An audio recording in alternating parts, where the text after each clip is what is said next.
بغیر تاخیر کے انشاءاللہ حضرت کا درس شروع ہونے والا ہے. جو اب آپ سائڈ پہ ہیں میں گزارش کرتا ہوں قریب قریب آ جائیں, حضرت کے سامنے آ جائیں, زیارت بھی کریں, آگے آگے آ جائیں.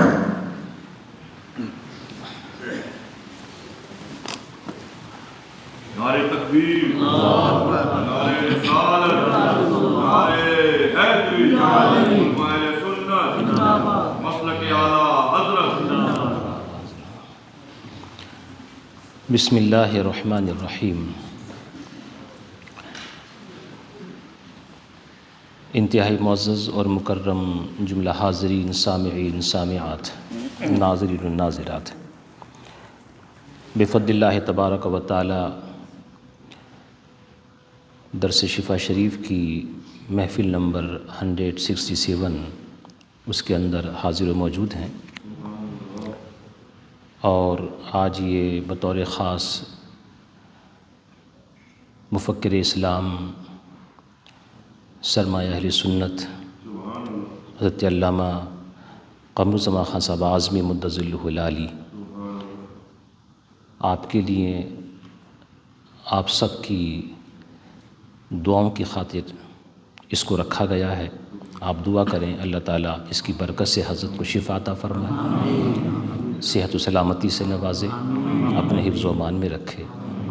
میں ابھی حضرت ہی کے پاس سے آ رہا ہوں، الحمدللہ پہلے سے بہتر ہیں. مزید آپ دعا فرمائیں اللہ تعالیٰ ان کو صحت و سلامتی عطا فرمائے.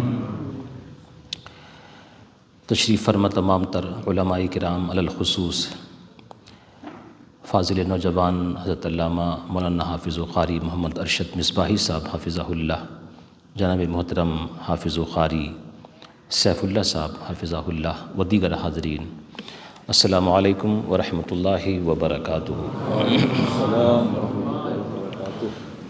الحمد لولیہ والصلاة والسلام علی نبیہ وعلی آلہ واصحابہ المتأدبین بآدابہ. اما بعد فاعوذ باللہ من الشیطان الرجیم. بسم اللہ الرحمن الرحیم. وما کان اللہ لیعذبہم وانت فیہم. صدق اللہ العظیم وصدق رسولہ النبی الامین الکریم ونحن علی ذلک لمن الشاہدین والشاکرین والحمد للہ رب العالمین. یا سید السادات جئتک قاصدا ارجو رضاک واحتمی بحماک یا اکرم الثقلین ویا کنز الورا جد لی بجودک واردنی برضاک. اعوذ باللہ من الشیطان الرجیم. ان اللہ وملائکتہ یصلون علی النبی یا ایہا الذین آمنوا صلوا علیہ وسلموا تسلیما. اللہم صلی علی سیدنا و شفیعنا و حبیبنا و مولانا محمد صلی اللہ تعالی علیہ وآلہ وصحبہ وبارک وسلم. پچھلے ہفتے بھی غالباً میں آپ کے پاس حاضر تھا.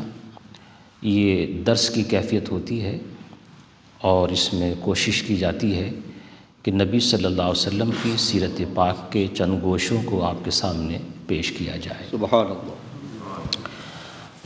ہو سکتا ہے کوئی یہ خیال کرے کہ شفا شریف میں آپ کیا سناتے ہیں یا کیا ہے.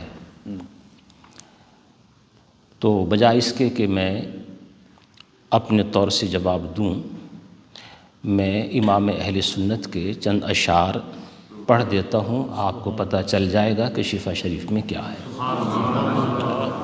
وہ اشعار آپ نے بارہا سنے ہوں گے، لیکن آپ اس نظریے سے سنیے گا کہ ایسا نہیں ہے کہ شفا شریف میں جو کچھ ہے وہ سب ان اشعار میں ہے، لیکن ہاں اتنا ضرور ہے کہ جو ان اشعار میں ہے وہ سب شفا شریف میں ہے.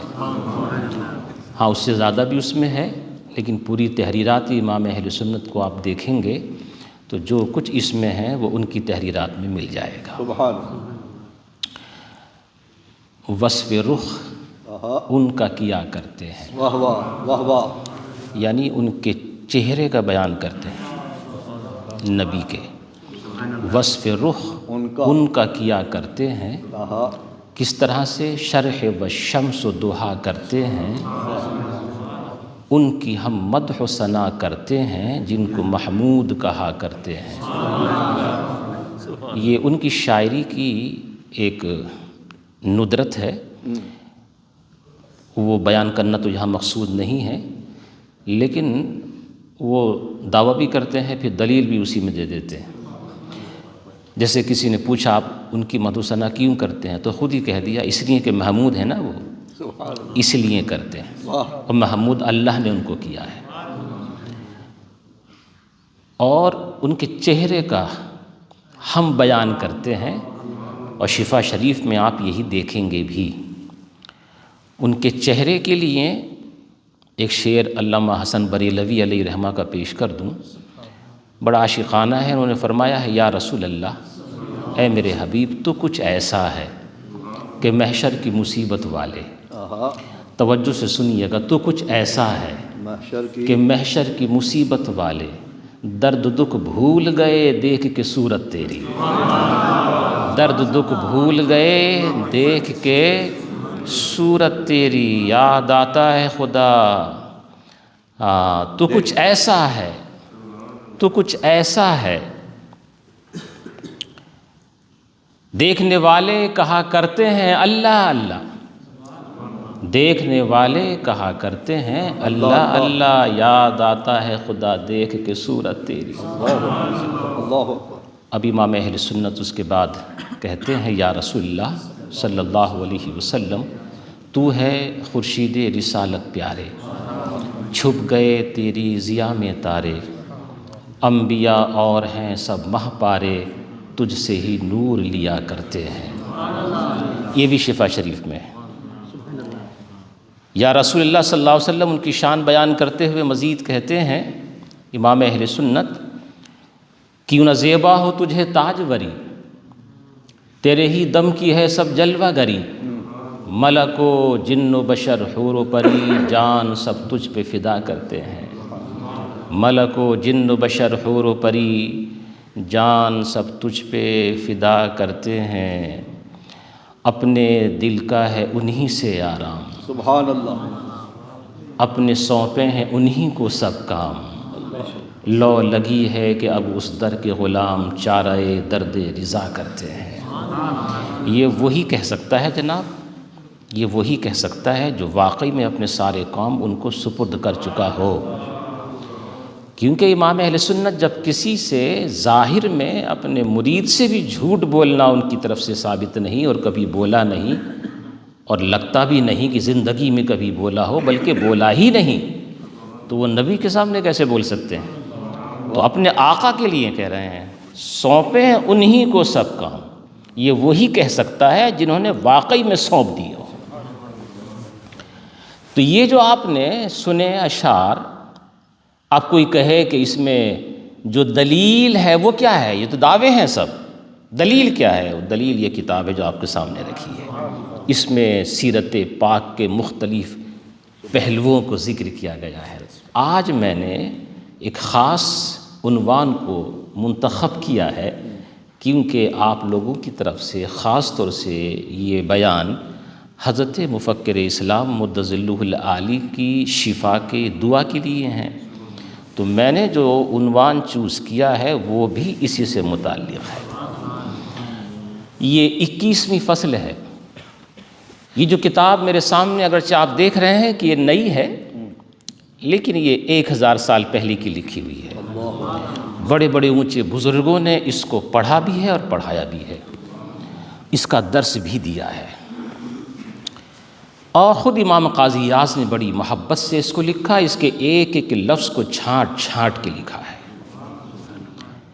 تو انہوں نے 21ویں فصل ہے، پہلی قسم ہے، پہلی قسم کا باب رابع ہے، چوتھا باب، اور چوتھے باب کا اس کی 21ویں فصل ہے۔ کیا ہے وہ 21ویں فصل؟ فی ابرائیل مردہ و ذوی الآحات۔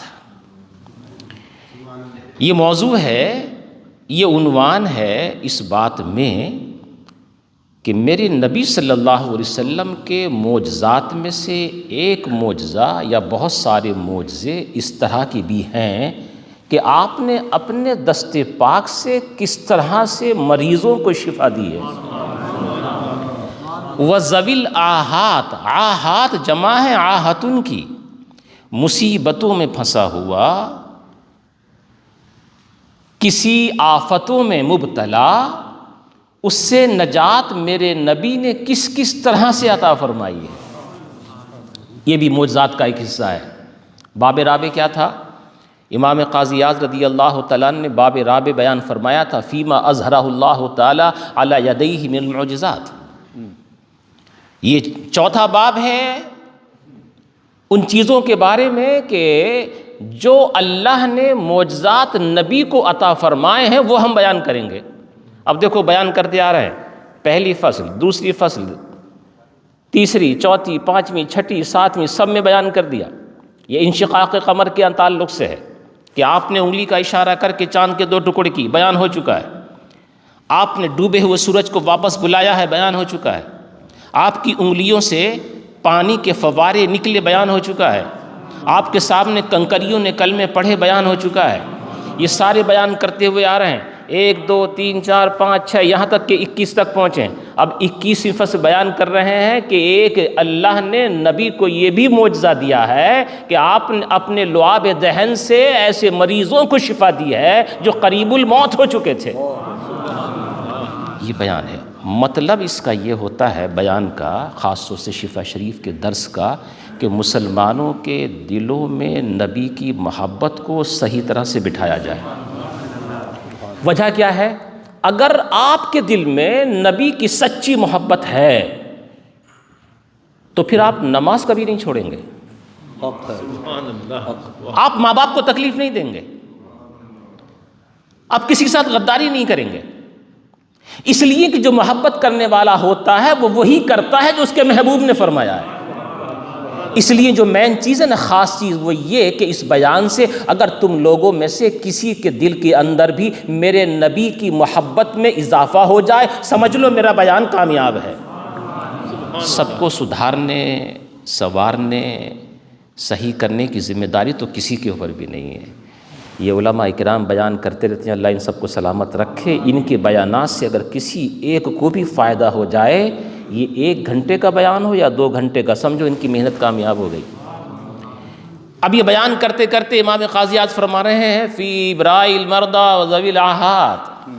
اب اس فصل کے اندر ان چیزوں کا بیان ہوگا کہ نبی صلی اللہ تعالی علیہ وسلم نے کتنے مریضوں کو یا مریضوں کو کس طرح سے شفا دی ہے۔ ابراء کے معنی آتے ہیں زوال، ختم کر دینا۔ مردہ جمع ہے مریض کی، یعنی کہ مریض کی مرض کو ختم کرنا۔ اور ذوی الآحات کا مطلب ہے کہ مبتلائے آفات و بلیات کو آپ نے کس طرح سے ان آفات و بلیات کو دور کر کے اس کو نجات عطا فرمائی ہے۔ امام قاضی اعظم کا طریقہ کار یہ ہے کہ وہ حدیث صحیح بیان فرماتے ہیں، اپنی سند کے ساتھ بیان کرتے ہیں، اور وہی میں آپ کے سامنے ابھی اس کے بعد بیان کروں گا۔ لیکن وہ جیسے ہی میں نے یہ شروع کیا، نہ ہو سکتا ہے، آج کا زمانہ یہ فتنہ و فساد کا زمانہ ہے، اس لیے ہر بات کو پختگی کے ساتھ، صرف اتنا کافی نہیں ہے کہ امام قاضی اعظم نے کہہ دیا ہے بات ختم ہو گئی، نہیں، بیان تو ہم کر رہے ہیں، ثابت بھی ہمیں کو کرنا ہے، بیان بھی کرنا، سمجھانا بھی اسی کو ہے کہ امام قاضی اعظم نے کتنی گہری بات آپ تک یہ پہنچائی ہے۔ اور یہ اس نظریے سے بھی سنیے گا کہ امام اہل سنت رضی اللہ تعالیٰ نے جو عقائد و نظریات تم تک پہنچائے ہیں، یہ صرف یہ کہہ کر کے کوئی رد نہ کرے کہ احمد رضا کا کہا ہوا ہے۔ امام احمد رضا نے وہی سب کچھ کہا ہے جو صدیوں پہلے بزرگ کہتے چلے آئے ہیں۔ یہ 1000 سال پہلے کی کتاب ہے۔ اس لیے آپ جیسے ہی میں نے یہ کہا ابراء المرضى، تو کچھ لوگوں کے ذہن میں سوال پیدا ہو سکتا ہے، اور ہوا ہے اور ہوا کرتا ہے، اور آج کے زمانے کے اندر تو بہت ہوتا ہے۔ پریشانی یہ ہے کہ ہمارے لوگ ان کی طرف بھی کان دھرنے لگتے ہیں جن کی طرف دھرنے کی ضرورت ہی نہیں ہے۔ ہماری فاتحہ خوانی کے اندر درود تاج پڑھا جاتا ہے، اللہم صلی علی سیدنا مولانا محمد صلی اللہ علیہ وسلم صاحب التاج والمعراج والبراق والعلم، یہاں تک کسی کو کوئی اعتراض نہیں ہوتا ہے، صحیح ہے۔ لیکن جیسی آگے بڑھے نا، دافع البلاء والوباء والقحط والمرض، وہ گرم ہونے لگا۔ دافع البلاء نبی کے لیے، اس کا مطلب کیا؟ دافع البلاء یا نبی بلا کو دور کرنے والے، والوباء وبا کو دور کرنے والے، والقحط والمرض والعلم، قحط کو، مرض کو، بیماریوں کو، تکلیف کو دور کرنے والے۔ اب سوال کرنے والا سوال کرتا ہے، جوانوں کو بہکا دیتا ہے، کہ بیماری دینے والا بھی رب ہے اور اس سے شفا دینے والا بھی رب ہی ہے، مگر تم نے نبی کو دافع البلا کہا، تم مشرک ہو گئے۔ یہی فتویٰ لگایا جاتا ہے کہ یہ حضرات شرک کے اندر مبتلا ہیں یا کرتے ہیں۔ ان سے پہلے تو یہ کہہ دیجیے گا اگر کچھ ہو تو کبھی یاد رہے تو، کہ یہ اتنے بڑے بزرگ حضرات کیا معاذ اللہ شرک کی تعلیم دیتے چلے آئے ہیں، احادیث کی روشنی میں وہ بھی، کیونکہ عقیدے کی بات بھی اور محبت کی، اس لیے میں اس کو بیان کر کے لازماً اس کو سن کر کے پھر میں اپنی بات کو آگے بڑھاؤں گا۔ نسبت کی اور اسناد کی دو قسمیں ہیں، دو طرح کی ہوتی ہے، نسبت حقیقی ہوتی ہے، نسبت مجازی ہوتی ہے۔ مجازی جس طرح سے کہہ دیتے ہیں، آپ بھی پوچھتے ہیں یہ روڈ کہاں جا رہا ہے، پوچھتے ہیں نا کبھی کبھی، حالانکہ روڈ تو کہیں نہیں جاتا، وہ تو وہیں رہتا ہے، لیکن کہتے تو ایسے ہی ہے نا، وہ تو جانے والا جاتا ہے اس کے اوپر، یہ بطور مجاز کہتے ہیں۔ آپ بھی بولتے رہتے ہیں، کوئی پوچھے آپ سے کہ روڈ کہاں جا رہا ہے، بولے وہ تو کہیں نہیں گیا، ہم نے صدیوں سے یا سالوں سے یہیں پر دیکھا، یہی ہے، یہ بطور مجاز۔ لوگ کہتے ہیں کہ یہ نہر جاری ہے، نہر کہاں جاری ہوتی ہے، پانی جاری ہوتا ہے، لیکن کہتے ہیں نہر جاری ہے۔ دریا بہہ رہا، دریا کہاں بہتا ہے، پانی بہتا ہے، یہ بطور مجاز ہے۔ حقیقت کی بھی دو قسمیں ہوتی ہیں پھر، ایک حقیقی ذاتی اور ایک حقیقی عطائی۔ ذرا مشکل لگے تو سمجھ لیجیے گا، مگر یاد رکھنے کی کوشش کیجیے گا، کیونکہ یہ میری بنیاد کی، میرے گفتگو کی بنیاد ہے۔ یہ حقیقی ذاتی یعنی کسی اور کا اس میں کوئی عمل دخل نہ ہو، اللہ کی تمام تر صفات حقیقی ذاتی ہیں۔ یہ دو باتیں بطور خاص یاد رکھیے گا، بہت سارے سوالات کے جوابات دینے آپ سے خود آ جائیں گے۔ حقیقی ذاتی، اللہ کی ہر صفت حقیقی ذاتی ہے، وہ ہمیشہ سے ہے، ہمیشہ رہے گا، وہ کسی کا محتاج نہیں، سب اس کے محتاج ہیں، وہی شفا دیتا ہے، وہی پیدا کرتا ہے، وہی عالم بناتا ہے، سب کچھ وہی کرتا ہے۔ حقیقی ذاتی، کسی کا عمل دخل اس میں نہیں۔ اور دوسرا ہے حقیقی عطائی، حقیقی ہے، کسی نے اس کو حقیقت کر دیا ہے، مگر عطا ہے، کسی کی دی ہوئی ہے۔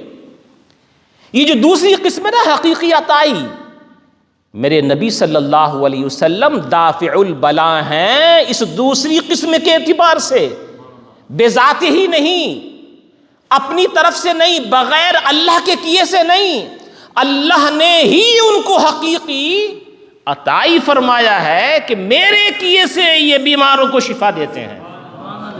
اور دیکھو یہ بھی یاد رکھیے گا، اگر کوئی ایک لمحے کے لیے بھی یہ سوچ لے کہ نبی، رسول یا کوئی ولی، غوث، قطب، کوئی بھی اپنی طرف سے بغیر عطا الہی کے کسی کو کچھ دے سکتے ہیں یا بیماروں کو شفا مل سکتی ہے یا کچھ کر سکتے ہیں، وہ فوراً کافر ہو جائے گا، مشرک ہو جائے گا۔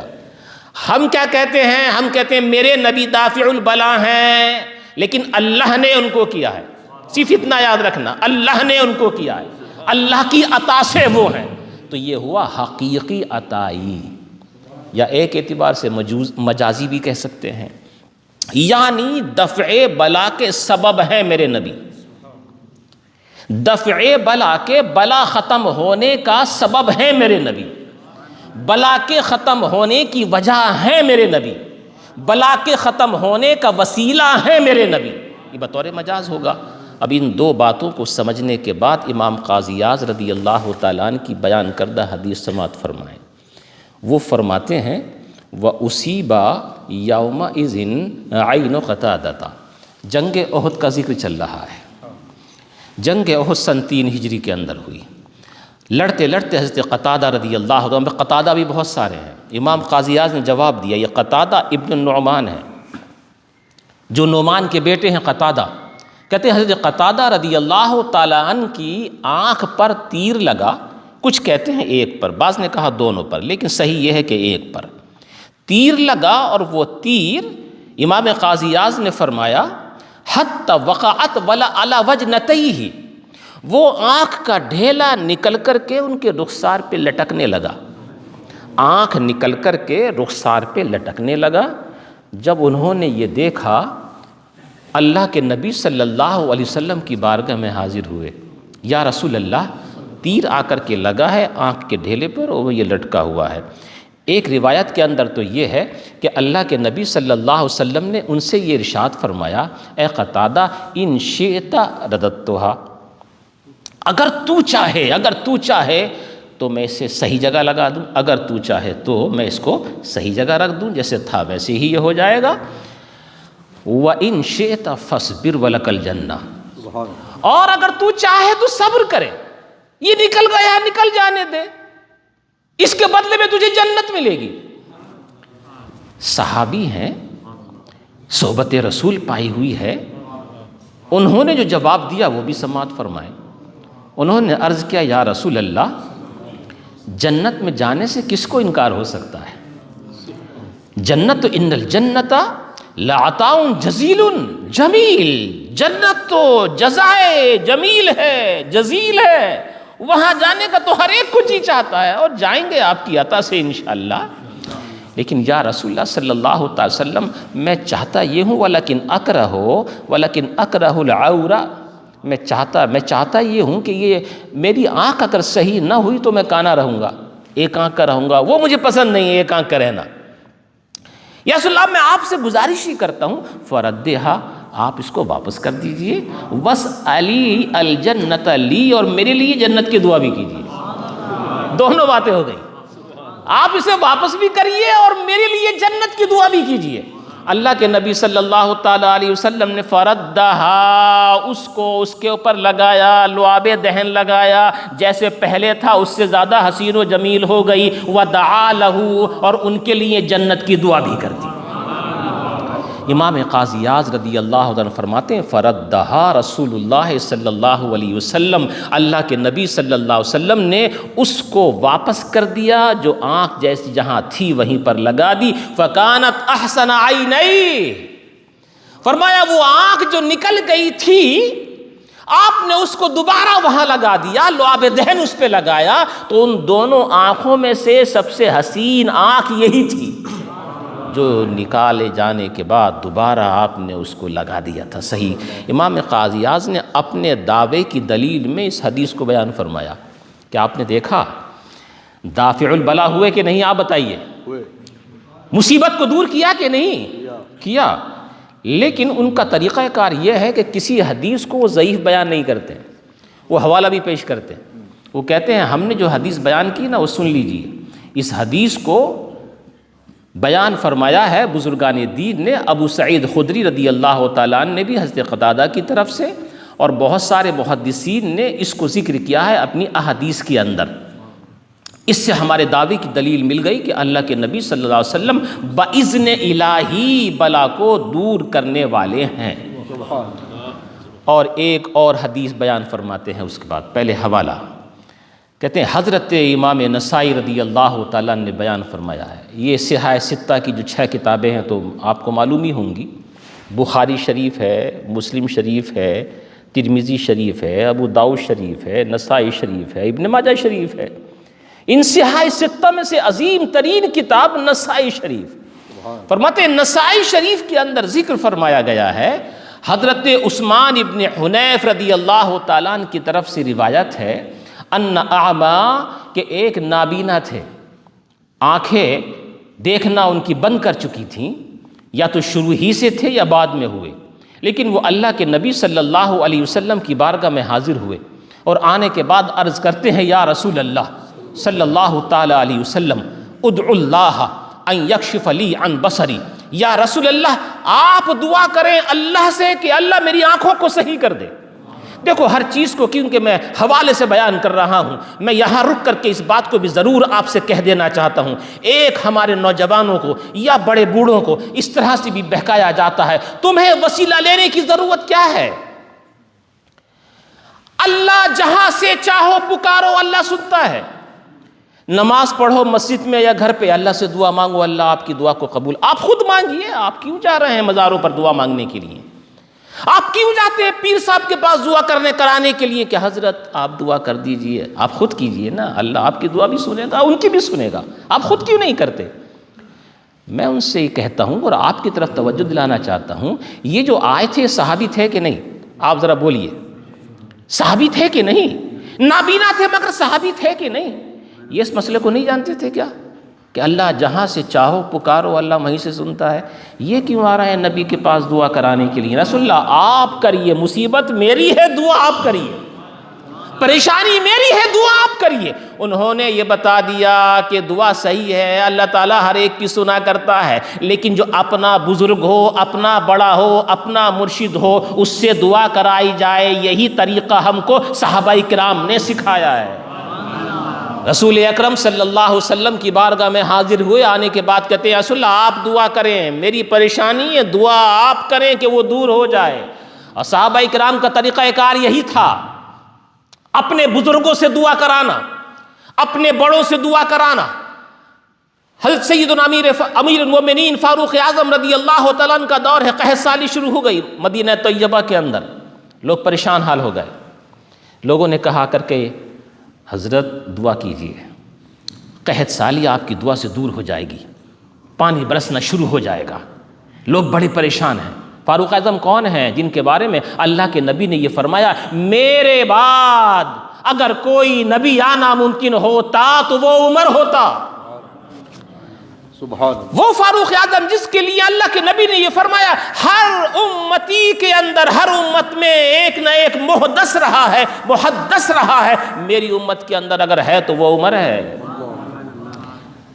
فاروق اعظم رضی اللہ تعالیٰ نے کہا ہاں دعا کی جائے گی، مگر خود نہیں کی۔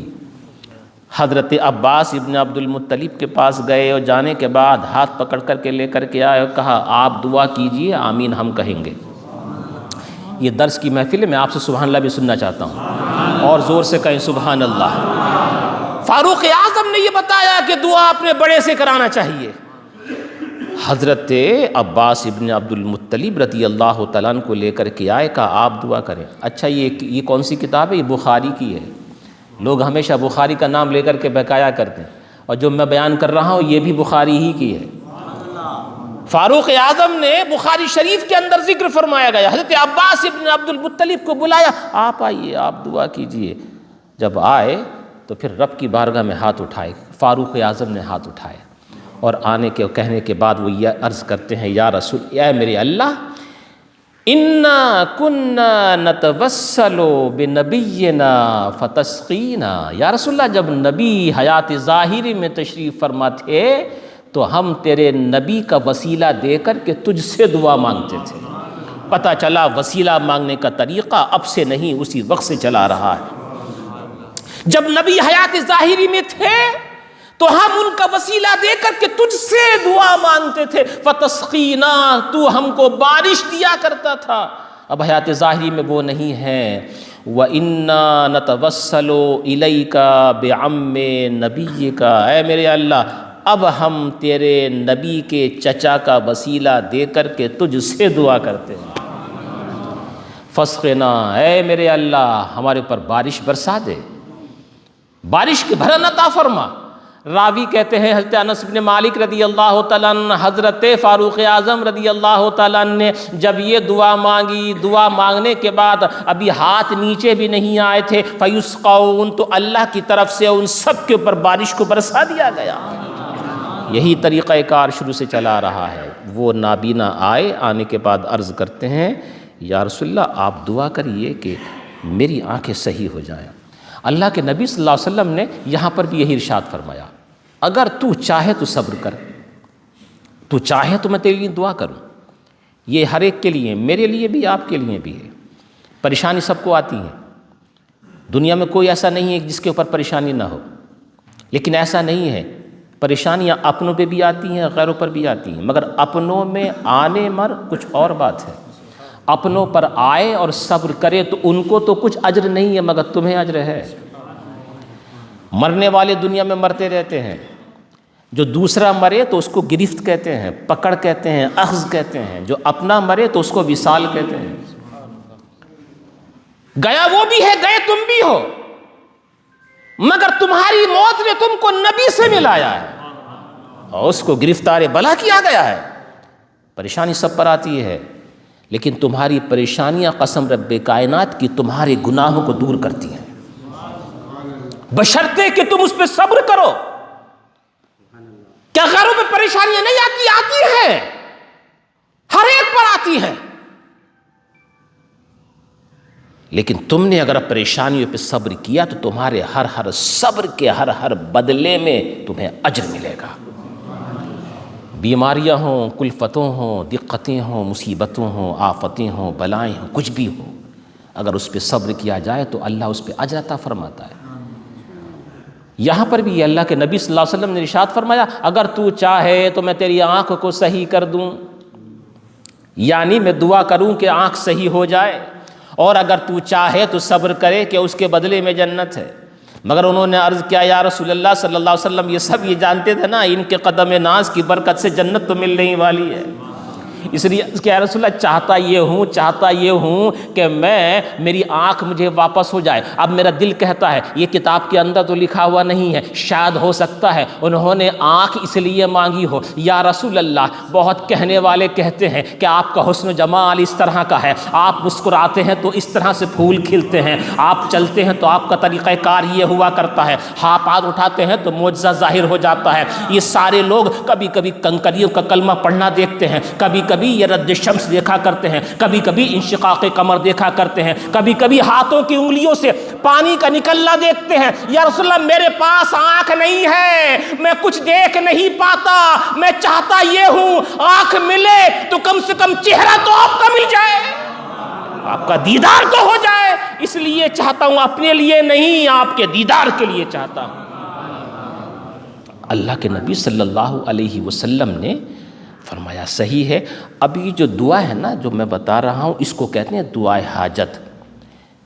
تم بھی آزمائیے گا، کبھی آپ لوگ بھی آزما لیجیے گا اس کو، اگر یاد نہ ہو تو اس کو لکھوا لیجیے گا.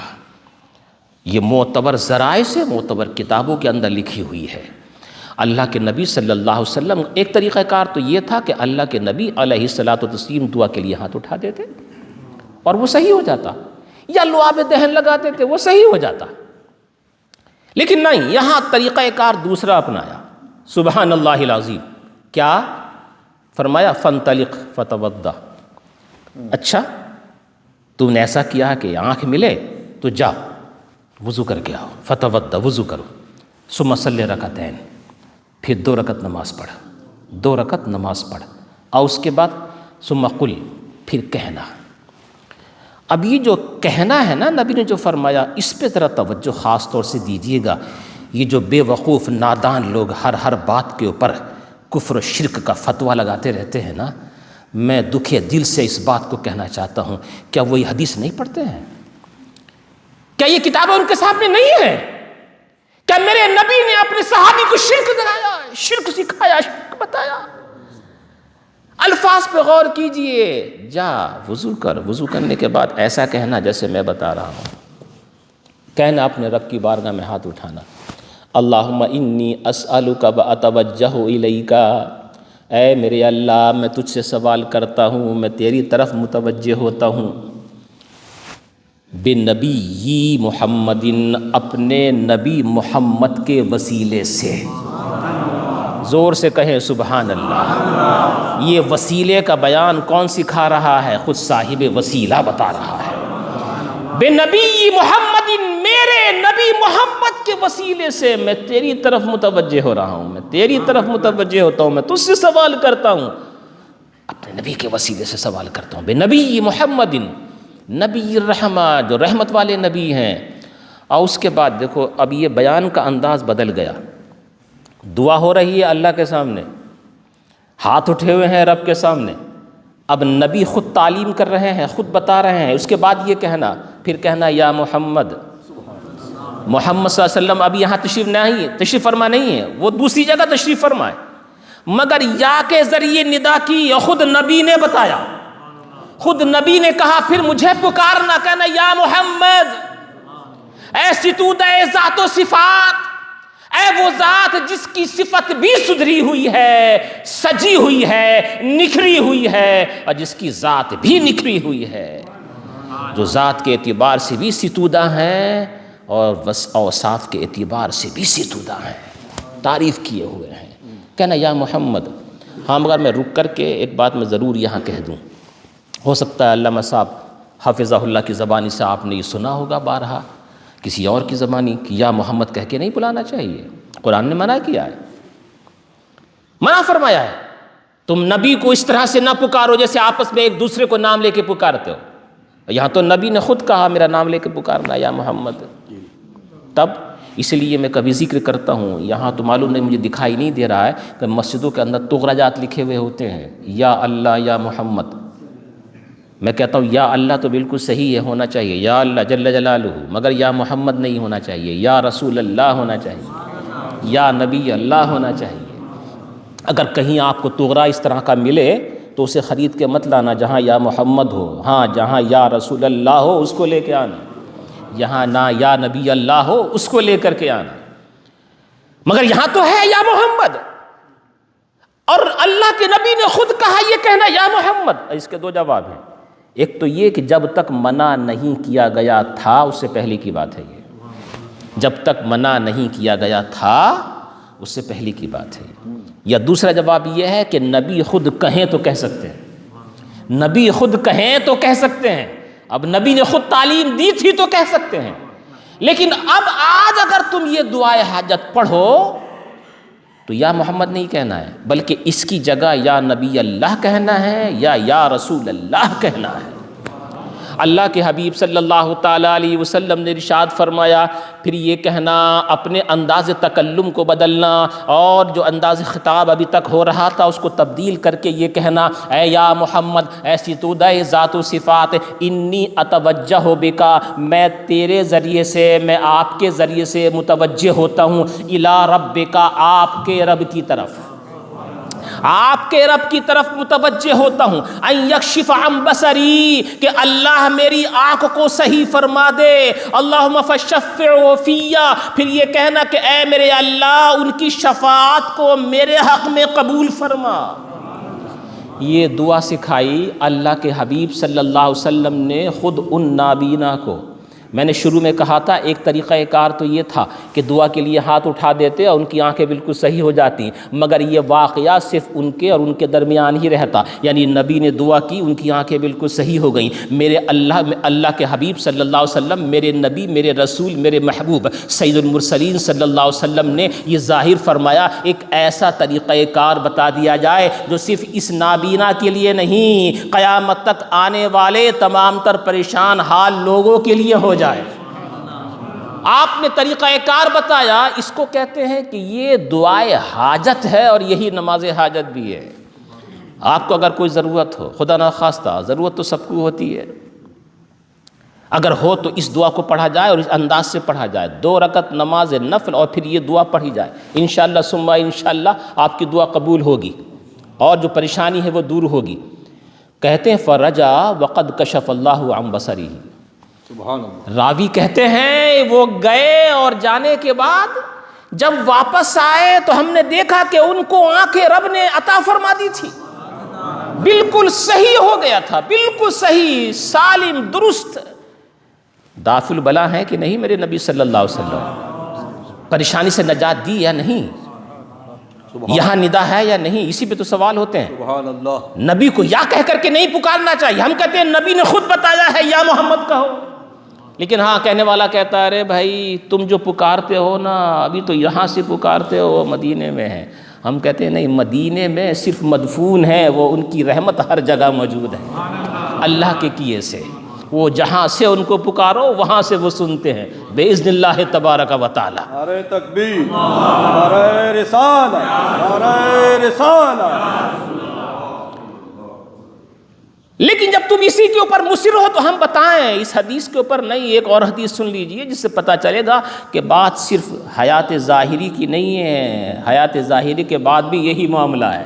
سبحان اللہ. اللہم صلی علی سیدنا مولانا محمد صلی اللہ تعالیٰ علیہ وسلم. اب یہ زمانہ گزر چکا ہے، نبی کریم صلی اللہ علیہ وسلم کا وصال ہو چکا ہے، صدیق اکبر پھر خلیفہ بنائے گئے، ان کا بھی وصال ہو چکا ہے، فاروق اعظم خلیفہ بنائے گئے، ان کا بھی وصال ہو چکا ہے. اب وصال کے بعد خلیفہ بنائے گئے ہیں حضرت سیدنا امیر المومنین خلیفۃ المسلمین عثمان ابن عفان رضی اللہ تعالیٰ عنہ. ان کا زمانہ خلافت ہے. ایک صاحب کو بڑی ضرورت تھی، وہ بار بار حضرت عثمان غنی کے دروازے پر آتے، اندر جاتے، بیٹھتے، واپس آ جاتے، گھنٹوں گھنٹوں بیٹھتے. نہ حضرت عثمان غنی پوچھتے تھے کہ تو کیوں آیا ہے، اور نہ ہی دربان جو گیٹ کیپر تھا، ان کا جو محافظ تھا یا جو بواب تھا، وہ جا کے بتایا ہی نہیں کرتا تھا کہ یہ شخص بھی گھنٹوں سے یہاں پر بیٹھا ہوا ہے. بڑا پریشان. عثمان غنی میری طرف توجہ نہیں کرتے، بار بار آتا ہوں سب کی سنتے ہیں، میری کچھ نہیں سنتے. اس کی وجہ کیا ہے؟ اتفاق یہ ہوا کہ ایک دن جب پریشان حال ہو کر کے واپس آ رہے تھے تو حضرت عثمان ابن حنیف سے ملاقات ہو گئی. یاد آیا نام یہ عثمان ابن حنیف کا؟ جی جی. ابھی تو سنایا میں نے آپ کو. یہی تو بتا رہے تھے کہ حضرت عثمان ابن حنیف رضی اللہ تعالیٰ عنہ کے ایک نابینا حضور کی خدمت میں آیا اور انہوں نے دعا کے لیے کہا، اور اللہ کے رسول نے دعا کی. یہ کس نے بیان کیا؟ کس نے بیان کیا؟ یہ حضرت عثمان ابن حنیف نے، جنہوں نے اپنی آنکھ سے ان کی آنکھ کو واپس آتے دیکھا تھا. انہوں نے. یہ پریشان انسان جب باہر نکل کر کے آیا تو حضرت عثمان ابن حنیف رضی اللہ تعالیٰ عنہ سے ملاقات ہو گئی. دل ٹوٹا ہوا تھا، جو کچھ تھی سب کچھ کہہ دیا. بڑا پریشان ہوں، کیا ہوا؟ بار بار آتا ہوں، حضرت عثمان غنی توجہ ہی نہیں دیتے ہیں. جو بواب ہے جا کے بٹھا دیتا ہے، کبھی خیال تک نہیں کرتے کہ میں گھنٹوں گھنٹوں سے یہاں پر بیٹھا ہوا ہوں، کبھی پوچھتے بھی نہیں کہ تو کس حاجت کے لیے آیا ہوا ہے. اب حضرت عثمان ابن حنیف رضی اللہ تعالیٰ عنہ کو تو ایک نسخہ معلوم تھا نا پہلے سے کہ پریشان حال لوگوں کی پریشانی کو دور کیسے کیا جاتا ہے. سبحان اللہ. معلوم تھا نا ان کو، معلوم تھا. اس لیے کہا جاتا ہے کہ مسلمان کے پاس کوئی نفع بخش چیز ہے اور اس کو معلوم ہے کہ میرے پاس ہے، کسی کو دینے سے اس کا فائدہ ہو جائے گا، تو مسلمان کا حق بنتا ہے کہ اس کو دے دینا چاہیے. مگر یہ طریقہ کار ہمارے درمیان کم ہوتا چلا جا رہا ہے. یعنی ہمارے پاس کوئی اگر خوبی کی بات ہے اور ہمیں معلوم ہے کہ یہ اس کا فائدہ اس سے ہو جائے گا، ہم اس کو چھپا کے رکھتے ہیں، بتاتے نہیں. اس کا بھلا کیوں ہو؟ نہیں، یہ اسلام کا مزاج نہیں ہے. اسلام کا مزاج یہ ہے کہ تیرے پاس ایک نفع بخش چیز ہے، تیرے دینے سے تیرے پاس کم نہیں ہوگی، اس کا بھلا ہو جائے گا تو تیرے لیے ذریعہ نجات بنے گا. حضرت عثمان ابن حنیف رضی اللہ تعالیٰ عنہ کے پاس ایک نسخہ کیمیا تھا. انہوں نے دیکھ رکھا تھا اس سے پہلے کیا ہوا. کہا میں تجھے بتاتا ہوں، جیسے جیسے میں بتاؤں ویسے ویسے کرنا. اب دیکھو یہ وصال نبی کے بعد کا واقعہ ہے. لوگ اعتراض کرتے ہیں نا، تم نے تو پکارا، اس وقت پکارا یا محمد کہا جب نبی علیہ الصلوۃ والتسلیم سامنے تھے، حیات ظاہری میں تھے، تم تو وصال کے بعد پکارتے ہو. ہم کہیں گے نہیں، وہ دوسری حدیث تھی، یہ بھی تو سن لو. یہ دوسری حدیث ہے، یہ وصال کے بعد کی حدیث ہے. عثمان ابن حنیف رضی اللہ تعالیٰ نے ارشاد فرماتے ہیں میں نے اس کو بلایا، اور بلانے کے بعد اس کو کہتے ہیں ایت المیزاتا، لوٹا لے کر آؤ وضو کرنے کا، جس سے وضو ہوتا ہے وہ لے کر کے آؤ، یا جہاں وضو کیا جاتا ہے وہاں چلے جاؤ. فتوضا، جا کر کے وضو کرو.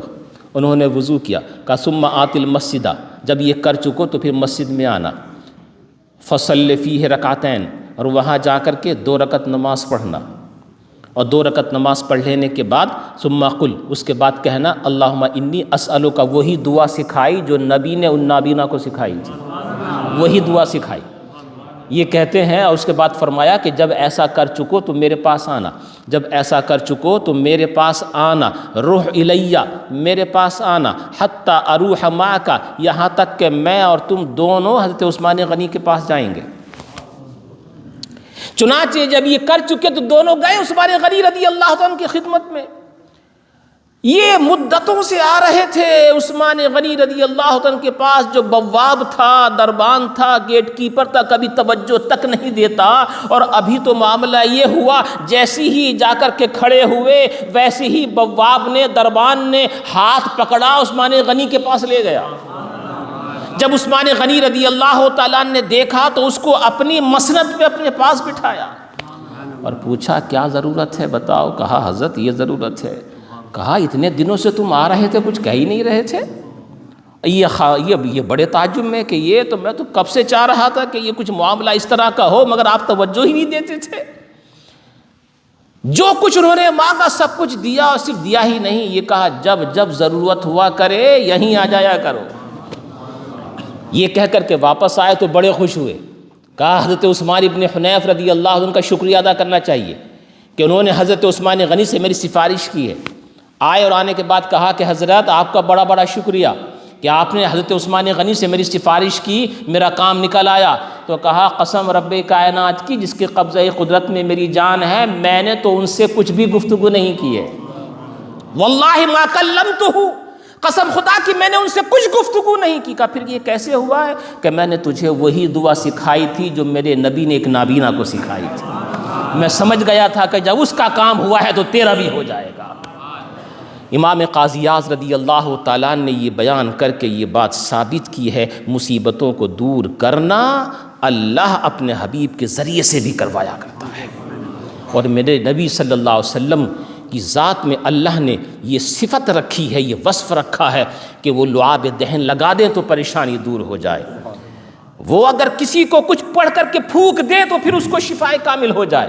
اسی کو بیان کرتے کرتے وہ ذکر فرماتے ہیں، سنو اور ہماری دلیل ایک اور سماعت فرما لیں، اور وہ یہ ہے کہ حضرت مولا علی مشکل کشا کرم اللہ تعالیٰ وجہہ الکریم، جنگ خیبر کا موقع ہے، جنگ خیبر کے موقع پر اللہ کے نبی صلی اللہ علیہ وسلم نے ارشاد فرمایا تھا کل میں ایسے شخص کو اپنا یہ علم عطا فرماؤں گا کہ جس کے ہاتھ پہ اللہ خیبر کو فتح کر دے گا۔ اور پھر آپ نے یہ بھی ارشاد فرمایا تھا جس کو میں یہ رایا یہ علم عطا فرماؤں گا وہ اللہ سے محبت کرتا ہے، اللہ کے رسول سے محبت کرتا ہے، اور صرف یہی نہیں اللہ اور اللہ کا رسول بھی اس سے محبت کرتا ہے۔ جب صبح ہوئی نگاہ اٹھا کر کے دیکھا مولا علی نظر نہ آئے، کہا اين علی، علی کہاں ہے؟ حضرت محمد ابن مسلمہ رضی اللہ تعالیٰ جو راوی ہے کہتے ہیں لوگوں نے کہا کہ ہوا رامدہ، ان کی تو آنکھ دکھی ہوئی ہے، انفیکشن ہوا ہے آنکھ کے اندر، وہ تو کچھ دیکھ ہی نہیں پا رہے ہیں۔ محمد ابن مسلمہ رضی اللہ تعالیٰ عنہ فرماتے ہیں میں علی کے پاس گیا، دیکھا کہ ان کی آنکھوں کے اوپر پٹی بندھی ہوئی تھی، میں نے ان کا ہاتھ پکڑا، ہاتھ پکڑ لینے کے بعد اللہ کے نبی صلی اللہ علیہ وسلم کی بارگاہ میں حاضر ہوا، پٹی کھلوائی گئی۔ اللہ کے نبی صلی اللہ علیہ وسلم نے فرمایا علی ادنو منی، میرے قریب آ۔ علی رضی اللہ تعالیٰ عنہ مولا علی آپ کے قریب گئے۔ اللہ کے نبی صلی اللہ علیہ وسلم نے اپنا لعاب دہن ہتھیلی پہ لگا کر کے علی کی آنکھوں پہ مسل دیا۔ مولا علی کہتے ہیں جیسے ہی میری آنکھوں پر نبی کا لعاب دہن لگا ویسی ہی بالکل صحیح و سالم ہو گئی۔ فرماتے ہیں قیامت تک کبھی بھی پھر وہ نہ دکھی۔ اس کو بھی حضرت امام قاضی اعظم رضی اللہ تعالیٰ نے اسی کے اندر ذکر فرمایا، کہا دیکھو اس سے پتہ چلتا ہے کہ دافع البلا باذن اللہ تبارک و تعالیٰ میرے نبی کی ذات ہے۔ کہ ایک صحابی کو استسقے کی بیماری ہو گئی۔ استسقا کہتے ہیں ایسی بیماری کہ آدمی پانی پیتا رہتا ہے لیکن پھر بھی اس کا پیٹ نہیں بھرتا، اس کی پیاس نہیں بجھتی، یہاں تک کہ پیٹ پھول کر کے بالکل بڑا ہو جاتا ہے، یہاں تک بڑا ہوتا ہے کبھی کبھی پھٹ جاتا ہے، آدمی مر جاتا ہے، لیکن پیاس ختم نہیں ہوتی۔ امام قاضی اعظم رضی اللہ عنہ فرماتے ہیں اصابہ استسقاء، ان کو بیماری استسقاء کی ہو گئی تھی۔ فبعث الی رسول اللہ صلی اللہ علیہ وسلم، انہوں نے اپنے کسی خادم کو رسول کی بارگاہ میں بھیجا کہ جاؤ رسول کی خدمت میں جاؤ، جانے کے بعد یہ عرض کرو کہ اس کو استسقاء کی بیماری ہو گئی ہے۔ نبی علیہ الصلوۃ والسلام نے کیا فرمایا؟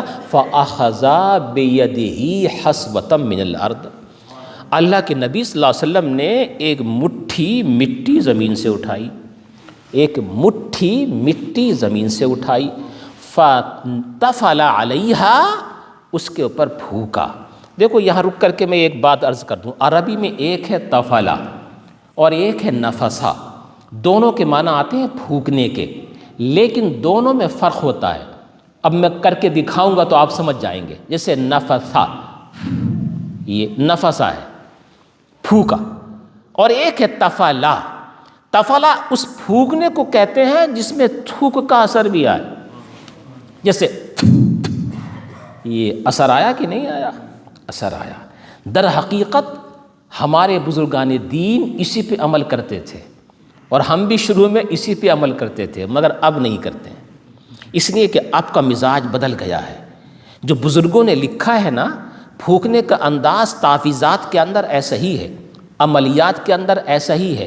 یعنی جب بزرگ پانی پہ پڑھ کر کے پھونکتے تھے تو ایسے ہی، یعنی تھوک کا ہلکا سا اثر اس میں آئے. اور یہ نبی صلی اللہ علیہ وسلم کے زمانے سے چلا آ رہا تھا، مگر جب سے یہ خاصوں سے کرونا آیا ہے نا، اس نے اور مصیبت پیدا کر دی. ہر ایک کے ذہن میں یہ آتا ہے کہ اس کے اندر ضرور جمز گئے ہوں گے، ضرور اس کے اندر اثرات آئے ہوں گے، ضرور اس کے اندر کچھ نہ کچھ اثر آیا ہوگا. تو بھائی اس اعتراض سے بچانے کے لیے اپنے آپ کو آپ تفل مت کیجئے، بلکہ نفس ہی کر دیجئے. یعنی اس طرح سے پھونکیے کہ اس میں تھوک کا اثر نہ جائے. حالانکہ سنت یہی ہے کہ اس طرح سے پھونکا جائے کہ تھوک کا اثر اس میں جائے. اللہ کے نبی صلی اللہ علیہ وسلم نے مٹی اٹھائی، مٹی اٹھانے کے بعد فَتَفَلَ فِيهَا، اس میں تھوکا، یعنی تھوک کا اثر ڈالا، لعاب دہن لگایا. ثم عطاها، اور اس کے بعد اس کو دے دیا، جو خادم آیا تھا اس کو دے دیا. رسولہ فَأَخَذَهَا مُتَعَجِّبًا، تو اس نے وہ اس مٹی کو لے تو لیا، مگر بڑا تعجب تھا. اس کا خیال یہ تھا یرا انہو ان قد حزیہ بھی، اسے لگ رہا تھا مجھ سے مذاق کیا جا رہا ہے، میرے آقا نے مجھے بھیجا ہے کہ جاؤ دوا لے کر کے آؤ، اس لیے کہ مجھے استسقاء کی بیماری ہوئی ہے.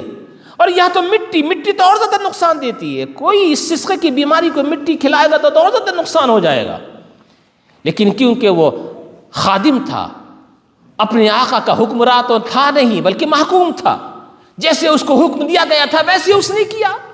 چنانچہ وہ مٹی جس میں اللہ کے نبی صلی اللہ علیہ وسلم نے اپنا لعاب دہن لگایا تھا، وہ جا کر کے اپنے آقا کو پیش کیا. اور ان کا حال کیا تھا؟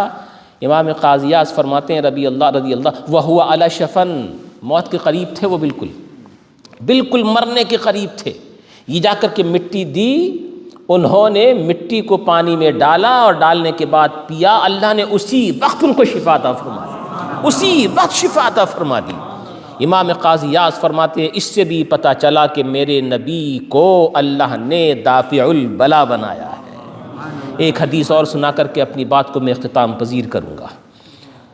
اسی کے اندر ذکر فرمایا گیا کہ جنگ احد کے موقع پر، جنگ احد، سبحان اللہ، یہ تمام تر چیزیں، یہ جو پچھلا مہینہ گزرا ہے نا شوال کا، اسی کی 15 تاریخ کو، جس میں حضرت حمزہ ابن عبد المطلب رضی اللہ تعالیٰ عنہ بھی شہید کیے گئے، جس کے یہ واقعات ہیں جو آپ سماعت فرما رہے ہیں. اچھا ہو سکتا ہے میرے ذہن سے کبھی نکل جائے، اس لیے میں آپ کو بتا دوں. ابھی وقت ملا تو بعد میں آپ مجھ سے پوچھ لیجئے گا. اللہ کے نبی صلی اللہ علیہ وسلم مصیبتوں والوں پر یا بیماروں کے اوپر جو دعا پڑھ کر کے پھونکا کرتے تھے، وہ دعا میں آپ کو بتا دیتا ہوں. کبھی آپ کو اگر ضرورت پڑے تو اس دعا کو پڑھ کر کے 7 دفعہ آپ پھونکا کریں، بے اذن اللہ تبارک و تعالی ضرور فرق پڑے گا.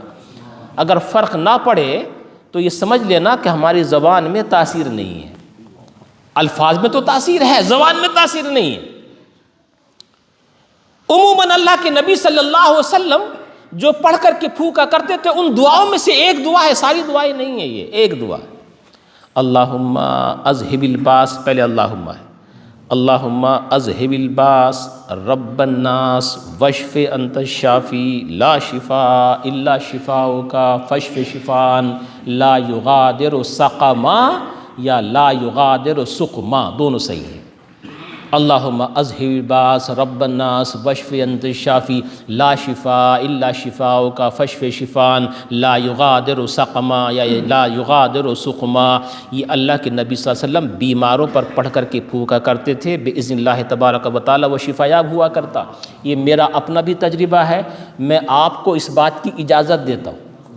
اجازت اس میں اس لیے ضروری ہوتی ہے، یوں تو دعائیں لکھی رہتی ہیں کتابوں کے اندر، مگر مجھ کو اجازت ملی ہے میرے پیر صاحب کی طرف سے، اور ان کو اجازت ملی ہے ان کے مرشد کی طرف سے، اور ان کو اجازت ملی ہے، یہ جاتے جاتے مولا علی تک پہنچتی ہے، اور پھر مولا علی کو اجازت ملی ہے نبی صلی اللہ علیہ وسلم کی طرف سے، تو ان اجازتوں میں یہ سلسلہ کا فیض بھی شامل ہوتا ہے، اس لیے اجازت دینی ضروری ہوتی ہے۔ تو میں آج اس محفل کے اندر کم سے کم اس دعا کے پڑھنے کی آپ کو اجازت دیتا ہوں۔ جب کبھی ایسا ہوا کرے اس کو پڑھا کریں، پھر دیکھیں اللہ رب تبارک و تعالیٰ کی شان سے کس طرح سے آپ کو شفا ملتی ہے یا بہتر ہوتا ہے۔ حضور صلی اللہ تعالیٰ علیہ وسلم چلیں تو شفا، لعاب دہن لگا دیں تو شفا، کسی مٹی کے اوپر لعاب دہن لگا دیں تو شفا، کہیں پر ہاتھ پھیر دیں تو شفا، کبھی کبھی تو کسی کو دیکھ لیں تو شفا، صرف نظر کی وجہ سے۔ جب نظر کسی پہ جا کر کے جمی، اسی کا فیض ملا اور وہ شفا ہو گیا۔ اللہ رب تبارک و تعالی ان تمام تر احادیث کی برکتوں کے صدقے سے حضرت مفکر اسلام کو بھی شفا عطا فرمائے۔ ان آخری کلمات پر میں اپنی بات کو اختتام پذیر کروں گا کیونکہ وقت مغرب بھی قریب ہے۔ یہ شفا شریف اس لیے پڑھی جاتی ہے، اس لیے سنی جاتی ہے کہ اللہ رب تبارک و تعالیٰ نے اس کے الفاظ میں شفا رکھی ہے۔ بزرگوں نے فرمایا یہ شفا قلوب کے لیے بھی ہے، یہ شفا امراض کے لیے بھی ہے، یہ شفا روحانیت کے لیے بھی ہے۔ روح کا علاج بھی اس سے ہوتا ہے، بدن کا علاج بھی اس سے ہوتا ہے۔ بہت سارے بزرگان دین جب کبھی کسی مصیبت کے اندر پھنسے ہیں، انہوں نے شفا شریف کا درس دیا ہے یا اس کو پڑھ کر کے سنا ہے یا سنایا ہے۔ اللہ رب تبارک و تعالیٰ نے اس کی برکت سے اس کو شفا عطا فرمائی ہے۔ ہمارے بزرگوں نے یہ ارشاد فرمایا ہے کہ جس کشتی کے اندر یہ کتاب رکھی ہو وہ کشتی کبھی ڈوبے گی نہیں، جس گھر کے اندر یہ کتاب رکھی ہو وہ گھر کبھی جلے گا نہیں۔ اس میں کیا ہے؟ اس میں احادیث ہے اور قرآن ہے۔ ہاں ایک منظم طریقے سے امام قاضی اعظم رضی اللہ تعالیٰ نے اس کو پرو کر کے آپ کے سامنے پیش کیا ہے۔ واقعی میں اس کے پڑھنے سے دلوں کو سکون ملتا ہے، آنکھوں کو ٹھنڈک ملا کرتی ہے، روحوں کے اندر تازگی پیدا ہوتی ہے، ایمان کو جلا ملا کرتی ہے۔ رب تبارک و تعالیٰ اس کے فیضان سے مجھے آپ کو سب کو ہمیشہ مال و مال رکھے۔ انشاءاللہ مغرب کی نماز کے بعد حلقہ ذکر ہوگا، اور حلقہ ذکر کے بعد اس کتاب کے وسیلے سے اور قرآن و احادیث کے وسیلے سے اور اللہ کے حبیب صلی اللہ علیہ وسلم کے وسیلے سے تمام تر انبیاء اور رسولان عظام، خاص طور سے حضرت ابراہیم خلیل اللہ اور حضرت اسماعیل ذبیح اللہ کے وسیلے سے حضرت مفکر اسلام کے لیے خصوصی دعا کی جائے گی، آپ سب کے لیے بھی خصوصی دعا کی جائے گی۔ اس دعا کے اندر ضرور شریک رہیے گا۔ اللہ تعالیٰ مجھے آپ کو سب کو ہمیشہ مالا مال رکھے اور فیضان سے فیضیاب کرتا رہے۔ آمین آمین۔ وآخر دعوانا ان الحمد للہ رب العالمین۔